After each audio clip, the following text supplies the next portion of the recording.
உலகத்திலேயே அதிகமா மழை பெய்யுற இடத்துல தண்ணி பஞ்சம் இருக்குன்னு சொன்னா நம்புவீங்களா? அது மட்டும் இல்லாம, அங்க வெயில் அடிச்சா ஸ்கூலுக்கு லீவ் விட்டுருவாங்களாம். என்னங்க சொல்றீங்க? வாங்க வீடியோக்குள்ள போய் பார்ப்போம். உலகத்திலேயே ரொம்ப ஈரமான, அதிகமா மழை பெய்யுற ஒரு வினோதமான இடத்த பத்தி தான் நாம இன்னைக்கு பார்க்க போறோம். அது வேற எங்கேயும் இல்ல. நம்ம இந்தியால இருக்கிற மேகாலயா மாநிலத்தோட மாவுசின்ராம் அப்படிங்கிற ஒரு சின்ன பகுதி தான். நாம சின்ன வயசுல ஸ்கூல்ல படிக்கும்போது, உலகத்திலேயே அதிகமா மழை பெய்யுற இடம் சிரபுஞ்சின்னு படிச்சிருப்போம். ஆனா இப்போ ஒரு சின்ன வித்தியாசத்துல சிரபுஞ்சிய முந்திக்கிட்டு இந்த மாவுசின்ராம் உலக வரைபடத்துல முதல் இடத்துக்கு வந்துடுச்சு. இங்க ஒரு வருஷத்துக்கு மட்டும் 11,872 மில்லிமீட்டர் மழை பதிவாகுதுன்னா பாத்துக்கோங்களேன். ஆனா இங்க தான் ஒரு பெரிய ஆச்சரியமே இருக்கு.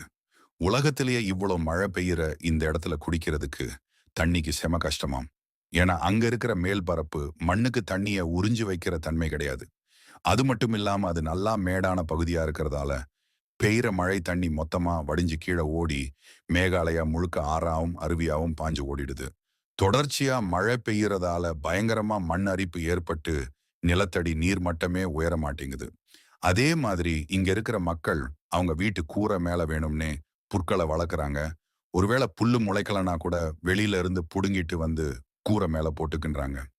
ஏன்னா அங்க எப்பவும் மழை பெஞ்சிட்டே இருக்கிறதால சிமெண்ட் சீட்டோ அல்லது தகரமோ போட்டா மழை பெய்யும் போது வர்ற பயங்கரமான சத்தத்துல பக்கத்துல இருக்கிறவங்க பேசுறதே கேட்காதாம். இந்த புற்கள் அந்த சத்தத்தை அப்படியே தடுத்து ஒரு பாதுகாப்பு கவசம் மாதிரி செயல்படுது. இவங்க வெளியே போகும்போது நம்மள மாதிரி சாதாரண குடையெல்லாம் யூஸ் பண்ண மாட்டாங்க. ஏன்னா அந்த மழைய நம்ம குடைங்க தாங்காது. அதனால மூங்கில்ல படகு மாதிரி செஞ்சு அதை தலைகீழா கவுத்து உடம்பு முழுக்க மூடிட்டு தான் போவாங்க. எல்லாத்துக்கும் மேல நம்ம ஊர்ல மழை பெஞ்சா ஸ்கூலுக்கு லீவ் விடுவாங்க. ஆனா அங்க எப்பவாச்சும் அபூர்வமா வெயில் அடிச்சா அந்த வெயில பசங்க என்ஜாய் பண்ணட்டும்னு ஸ்கூலுக்கு லீவ் விட்டுருவாங்களாம். இயற்கை அந்தந்த இடத்தோட தன்மைக்கு ஏத்த மாதிரி மனிதர்களோட வாழ்வியலை எப்படி செதுக்கி வச்சிருக்கு பாத்தீங்களா?